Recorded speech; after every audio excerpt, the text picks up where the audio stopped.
Bonsoir à tous, bienvenue dans cette édition. Voici les titres de ce dimanche, une édition largement consacrée à l'épidémie du coronavirus. Le nickel face à la pandémie, bouleversement des méthodes de travail au sein de l'usine de nickel de Doniambo. La crise contraint l'ASLN à produire au ralenti. Les producteurs bio ont le vent en poupe en quelques jours. La demande de fruits et légumes issus de l'agriculture biologique s'est envolée, une des conséquences positives du Covid-19. Une offre éditoriale commune pour les 9 stations du pôle Outre-mer de France Télévisions à partir de demain sur NC La Première. Nouveau programme et rendez-vous pour accompagner tous les publics pendant le confinement et la situation sanitaire. Notre invité est Wallace Cotra, bonsoir. Bonsoir. Vous êtes le directeur régional de NC La Première. Concilier sport et confinement, vélo, footing, trottinette ou coaching sur Internet, mode d'emploi pour se faire du bien et prendre en main sa santé physique et morale. Voilà pour les titres, mais avant de les développer, rappelons qu'au total en Nouvelle-Calédonie, 15 cas de Covid-19 sont placés en isolement au Médipôle et sont dans un état stable. Aujourd'hui, 0 nouveaux cas ont été détectés sur les 76 tests effectués, selon le communiqué du gouvernement. En France, le dernier bilan officiel vendredi fait état de près de 2000 décès dus au coronavirus, dont près de 300 survenus en 24 heures. Lors de son point de presse, le Premier ministre Édouard Philippe a rappelé l'aide de l'État et la solidarité nationale pour les Outre-mer et pour la Nouvelle-Calédonie en particulier. On l'écoute. Un mot pour dire que les compétences en matière de santé en Nouvelle-Calédonie, en Polynésie française, à Wallis et Futuna sont souvent des compétences qui ne sont pas des compétences de l'État, mais des compétences des territoires. Mais bien entendu, dans ces territoires également, la solidarité nationale va jouer pleinement et nous acheminerons, dans toute la mesure du possible, à la fois des masques et du matériel indispensable. Je tenais, dans cette période, comme je le fais régulièrement avec l'ensemble des membres du gouvernement et avec évidemment le concours de la ministre des Outre-mer, à rappeler la solidarité nationale qui s'attache aux territoires ultramarins et la nécessité d'intégrer dans toutes les décisions que nous prenons nos concitoyens qui vont devoir, eux aussi, faire face à cette épidémie. Retour en Nouvelle-Calédonie avec l'économie du nickel et la crise sanitaire actuelle qui bouleverse les méthodes de travail au sein de l'usine de nickel de Doniambo. Elle a aussi contraint la SLN à produire au ralenti pour s'adapter au long terme à la situation. Antoine Le Teneur et Nicolas Fasquelle. Bonjour monsieur, je vais vous prendre la température. Okay. Prise de température obligatoire pour pénétrer au cœur d'un point chaud de l'économie calédonienne. Depuis plus de 10 jours, l'usine de nickel de Doniambo vit à l'heure du coronavirus. Et dans cet univers de travail parfois confiné, il a fallu tout repenser. Comme ces guichets, désormais équipés de plexiglas et de distributeurs de gel nettoyant pour communiquer avec les superviseurs de la salle de quart. Partout imposés, les fameux gestes barrières, distance de sécurité, désinfection et nettoyage quotidien, jusqu'aux véhicules systématiquement briqués à coups de solutions antibactériennes. Moi, ça me rassure, quoi, voilà, de bien désinfecter tout, parce que j'ai pas envie de ramener ce virus-là à la maison, quoi. Voilà, et puis comme nous, on est obligé de tourner, toutes les questions d'économie et tout pour le territoire, moi, ça me rassure, comme ça, je travaille en sécurité, quoi. Dans ce monde de solidarité ouvrière, les métallo-calédoniens ont très vite intégré ces nouvelles procédures.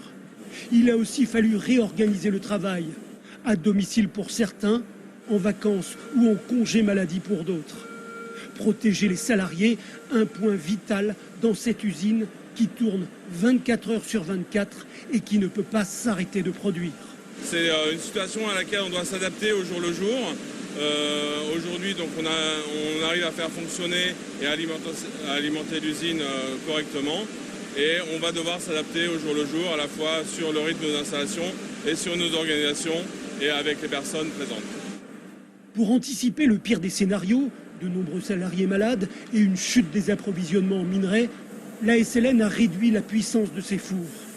Une façon de gérer au mieux ces 3 semaines de stock de terre rouge. Le poumon économique du pays, déjà affaibli depuis plusieurs années, va donc désormais battre au ralenti pour que cette crise sanitaire ne lui soit pas fatale. Autre secteur de l'économie, l'agriculture et la consommation, avec cette fois un véritable boom sur les produits bio. En quelques jours, la demande de fruits et légumes issus de l'agriculture biologique et en particulier les fameux paniers bio s'est envolée au plus grand bonheur des producteurs. Le reportage de Caroline Antich-Martin et Gad Lecheverry. Pas de baisse d'activité pour Michael, bien au contraire. Depuis le début de la crise du coronavirus, il a certes perdu 2 canaux de distribution, les restaurants et les événements type marché alternatif, mais ses livraisons à une coopérative de consommateurs et surtout les ventes en direct sous forme de paniers bio ont explosé. C'est la même chose pour tous les autres agriculteurs bio qui vendent en direct, c'est-à-dire que les consommateurs n'ont pas voulu aller dans la grande distribution, préfèrent passer dans des canaux directs et que les légumes ne soient pas passés, je pense, dans de multiples mains. Et ensuite, ils prennent peut-être conscience que ce qu'on mange, c'est aussi notre santé. Michael travaille en agroforesterie. Ce mode d'exploitation agricole qui associe arbres et culture lui permet de produire jusqu'à 250 variétés de fruits et légumes sur cette petite parcelle. Il les choisit avec soin pour leur saveur et leur qualité nutritionnelle. Ainsi, l'étonnant Moringa oleifera, ce petit arbuste contient plus de calcium que le lait et davantage de protéines que la viande. Elle pousse très bien de par chez nous. Alors, tu as beaucoup de vitamine C, beaucoup de vitamine D dont on parle là, pour être résistant, pour avoir un bon système immunitaire pour le corona, pour le virus qui circule. Et donc les feuilles, en fait, elles se cuisinent, on va dire, comme un chou de Chine. L'agriculture bio a le vent en poupe en Nouvelle-Calédonie. Le nombre d'exploitants certifiés est passé de 176 en juin 2019 à 240 aujourd'hui. Et cette crise pourrait bien accélérer le nombre de conversions. L'agriculture bio est une des réponses, une des solutions aux problèmes qu'on peut avoir au niveau environnemental. On parlait de changement climatique hier, qui est sûrement une des raisons aussi du coronavirus. Voilà, donc c'est un ensemble, un système. Et donc les consommateurs pourront peut-être effectivement, via cette crise, prendre plus conscience de l'importance de l'agriculture comme pierre angulaire d'une réflexion globale sur un système. On est sur des échanges locaux, donc on est vraiment sur du développement local. Où on a une expertise au niveau local plutôt que d'aller chercher très très loin. On a tout ce qu'il faut à notre niveau local pour effectivement répondre à l'ensemble de nos besoins. En 10 jours, Michael a reçu 200 nouvelles demandes de paniers bio. Il veut bien y répondre à une condition, que chaque nouveau client l'aide à travailler son champ quelques heures par semaine, une fois le confinement levé, bien entendu. Au chapitre prévention à présent, cette initiative des couturières qui produisent des masques destinés à se protéger de l'épidémie. Comme vous le savez, le gouvernement a annoncé la commande de 2 millions de masques, mais en attendant, chacun peut en fabriquer soi-même, des masques d'appoint seulement, mais qui peuvent dépanner. Sylvie Méhoun, Anne-Claire Lévesque et Laura Chintu. Depuis 30 ans, la machine à coudre de Monique en a vu passer des modèles, mais jamais comme ceux qu'elle façonne depuis quelques jours. Robes, pantalons et chemisiers ont laissé place aux masques, une initiative volontaire et bénévole. Je suis en train de faire le masque pour faire des râtis pour l'hôpital. Je vais faire pour infirmière, tout ça, mais je ne sais pas si c'est bon ou pas bon, mais avec mon bon cœur, c'est tout. En se basant sur les recommandations du CHU de Grenoble, la couturière a produit 45 masques au gré de ses dernières journées de travail. Désormais, sa boutique est fermée. Elle s'active à la maison, secondée par sa belle-fille. Alors, vous avez ce modèle-là qui est plus arrondi, on va dire, donc qui prend bien la forme du nez, avec les élastiques. Et ici, vous avez l'ouverture. Par contre, c'est doublé, du coup, deux épaisseurs de coton et l'ouverture pour mettre le filtre.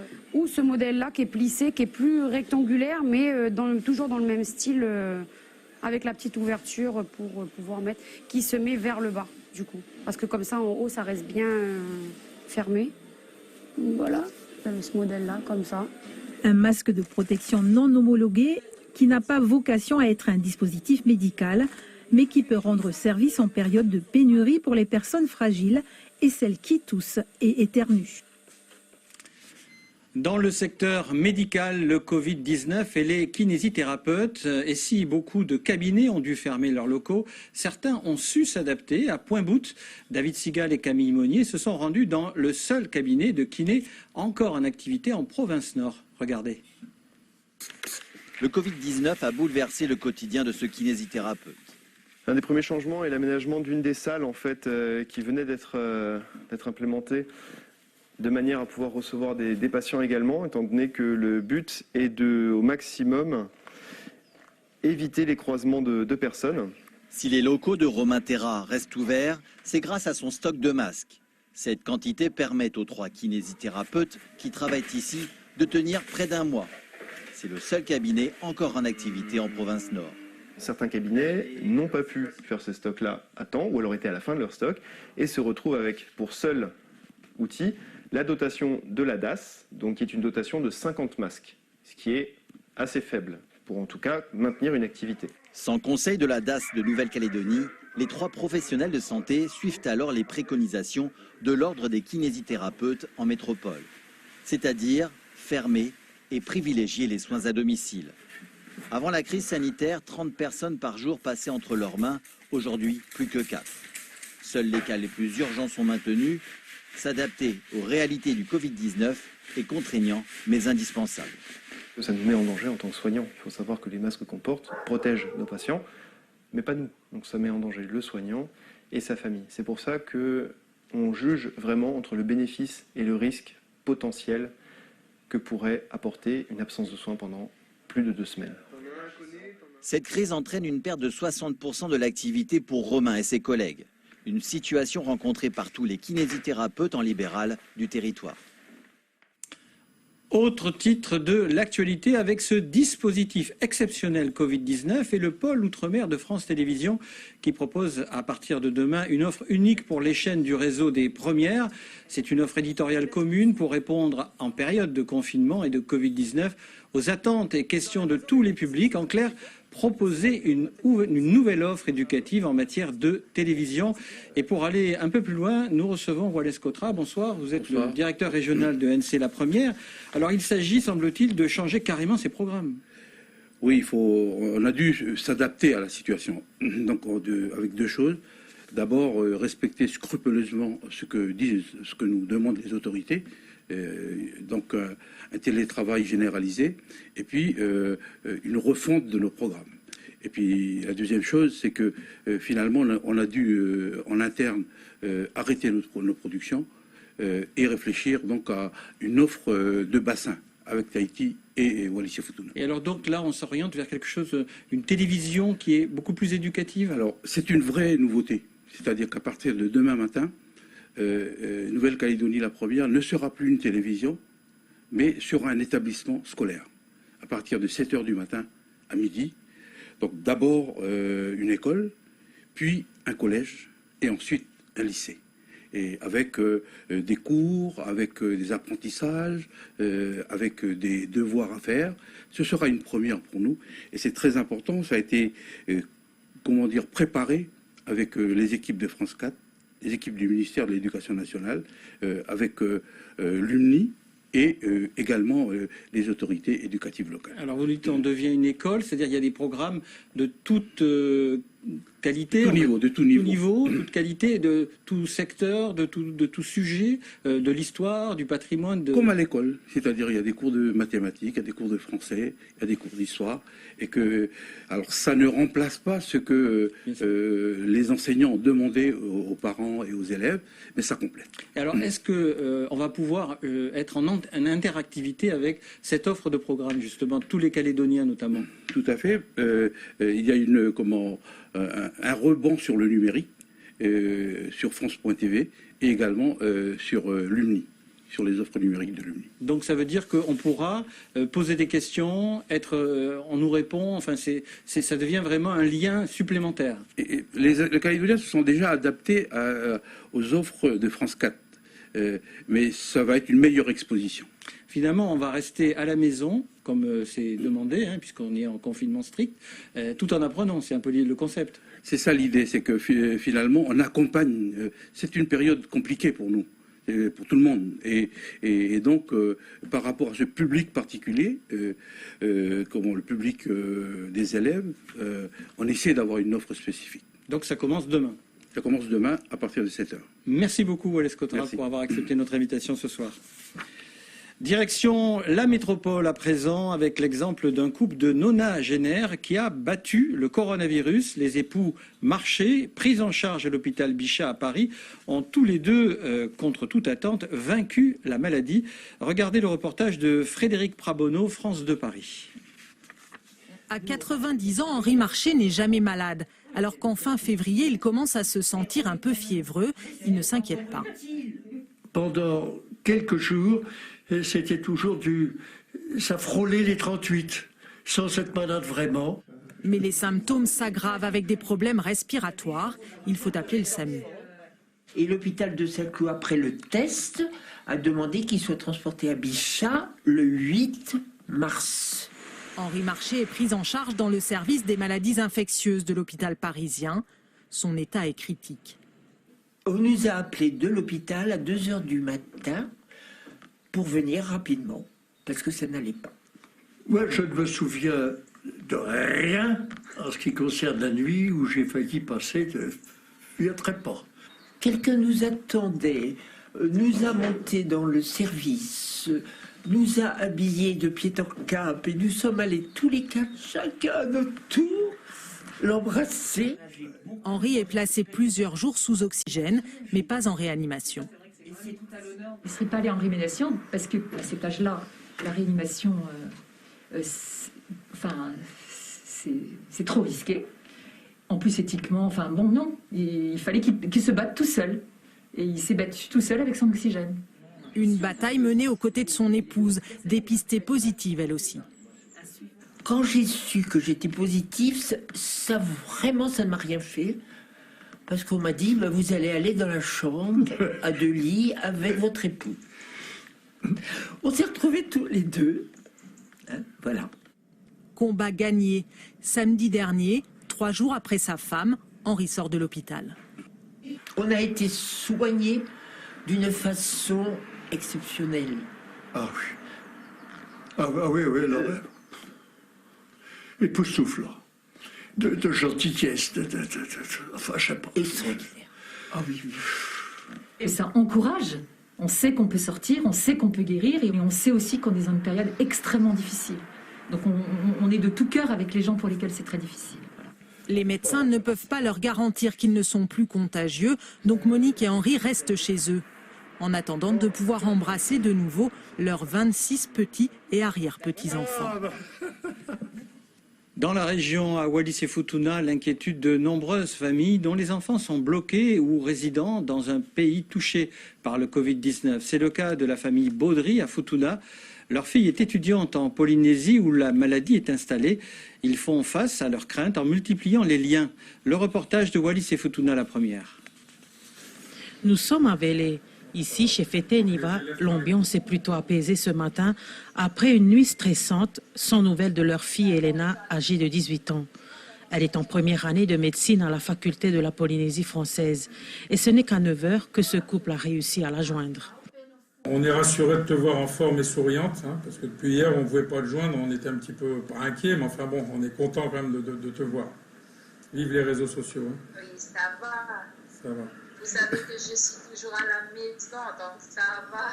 L'avantage qu'elle soit confinée, c'est qu'on peut l'appeler maintenant à n'importe quel moment. Elle répond, donc c'est rassurant. Bon, elle vit ça plutôt bien. Je veux dire, elle est la chance d'être dans une famille avec des enfants, donc les gens ont fait des provisions. Là, ils étaient en train de faire un barbecue, donc le moral est plutôt bon. Donc après, c'est sûr qu'à la longue, ça risque d'être plus contraignant, mais pour l'instant, ça va. Face à la multiplication des cas de coronavirus en Polynésie française, Fété et Niva ne sont pas tranquilles. Ils le seront une fois qu'Elena sera à leur côté à Futuna. Or, son retour pour les vacances d'été en juin est encore incertain. Cela dépendra de l'évolution de la pandémie. Autre question à présent, comment concilier sport et confinement alors que les salles de gym, les associations sportives sont toutes à l'arrêt et que les déplacements sont fortement réduits? Il est devenu difficile de brûler des calories. À Nouméa, les accros au sport tentent de se dépenser tant bien que mal. Reportage de Lorelai Aubry et Cédric Michaud. À l'heure du confinement général, l'exercice physique en plein air est plus que jamais restreint. Si une session de footing ou de trottinette est tolérée, d'autres activités sportives sont en revanche proscrites. Sur la promenade Pierre-Vernier, exit les parties de workout, tech ball et balades à vélo. La bicyclette, le vélo est interdit. Il est uniquement réservé dans un cadre professionnel. C'est-à-dire que vous prenez votre vélo pour vous déplacer de votre domicile à votre travail, il n'y a aucun problème. Ça sert de moyen de locomotion, pas dans un cadre sportif. Et gare à l'amende de 15 000 francs en cas d'infraction. Dans la nouvelle version de l'attestation de déplacement, le gouvernement indique que sont autorisés les déplacements brefs, dans la limite d'1 heure quotidienne et dans un rayon maximum d'1 kilomètre autour du domicile. Une consigne respectée par Pierre Wadjoka, grande figure du football calédonien, venu se dégourdir les jambes avec ses enfants. Quand on n'a pas le temps de sortir, on fait à la maison en famille. Par exemple, là, il fait les montées de genoux. Et ça peut servir pour l'échauffement. Mais aussi, ça dépend de l'intensité qu'on met. On peut aussi, par exemple, en plein, travailler la résistance, la puissance. Et suite à ça, derrière, là, il va talon-fesse. Là, il peut être plus rapide. Fais plus rapide, Yazid. Plus rapide. Pendant 20 secondes, on a nos autorisations de sortie pour 1 heure de sport. Et ensuite, on repartira à la maison. Vous, 1 heure, c'est suffisant ? Non, 1 heure, ça suffit pas. Mais bon, c'est déjà bon à prendre. Mais il est également possible de s'entraîner confiné. Une kinésithérapeute a ainsi eu la bonne idée de mettre ses vidéos de gymnastique en ligne et en direct afin de faire transpirer ses élèves à distance. Il faut faire du sport tous les jours parce qu'on se déconditionne en confinement. C'est quelque chose qui est quand même contre les habitudes de l'homme. L'homme n'est pas sédentaire, il ne faut pas qu'il le soit. Et j'ai pour mémoire la gym de Monsieur Pilate, qui était un Allemand qui a été interné sur l'île de Man en 1918 et pendant la grippe espagnole. Et il a fait faire de la gym à tous les gens qui étaient emprisonnés avec lui. Et ces gens n'ont pas eu la grippe espagnole. Et donc c'est reconnu que la gym en fait permet aux gens de rester en forme et peut-être de ne pas attraper une mauvaise maladie. Voilà. Restera associée une bonne alimentation à une bonne activité physique afin de repousser aussi loin que possible l'arrivée des poignées d'amour durant cette période d'isolement. Dans notre série Nos témoins confinés sur la planète, ce soir nous écoutons le témoignage et les conseils de Fabrice Ballet, artiste plasticien. Il est en résidence à la Cité internationale des arts à Paris. Il nous fait découvrir par liaison Skype son lieu de vie et de création et nous parle de son ressenti du confinement. On l'écoute. Bonjour la Nouvelle-Calédonie. Alors, je suis donc en résidence à Paris à la Cité internationale des arts. J'ai quand même cette chance. Même s'il y a un confinement, eh bien, je vis très bien mon confinement obligatoire, il faut accepter aussi. Les polémiques sur Internet, ça ne m'intéresse pas. Moi, j'ai quelque chose à faire d'assez précis. Sculpture, peinture, enfin, je fais des tas de choses qui ont un lien avec le pays. Donc, je suis très attaché à la Nouvelle-Calédonie en ce moment, virtuellement et énergétiquement. Ce qui fait que, bon, cette situation ne me pèse pas trop. J'ai 1 heure pour me balader comme tout le monde et faire plein de visites dans le périmètre des 1 kilomètre qui nous est défini. Mais bon, j'ai tellement de place dans mon atelier que c'est pas vraiment grave. Alors, je vous fais un petit topo de là où ça se passe. Là, par exemple, j'ai un bon jet en fabrication. Je sais pas si vous le voyez. Voilà, il est géant. Il fait plus d'1 mètre. Donc ça, c'est mon petit jouet du moment. Là, je vais vous montrer mon atelier. Et puis là, voilà, je suis entouré de mes affaires. Je me sens pas dépaysé du tout. Et bon, après, il y a un étage avec tout ce qu'il faut. Voilà, je suis vraiment un privilégié. Donc, le fait d'être bloqué pendant X temps dans cet univers, c'est pas franchement le pire. Je vois beaucoup de choses pires que ça dans la rue. Donc, pas de raison de se plaindre. Voilà. Bon, écoutez, je vous passe le bonjour de Paris et puis à très bientôt. Au revoir la Calédonie. Avant de se quitter, le rappel d'une des informations principales de notre journal, le nickel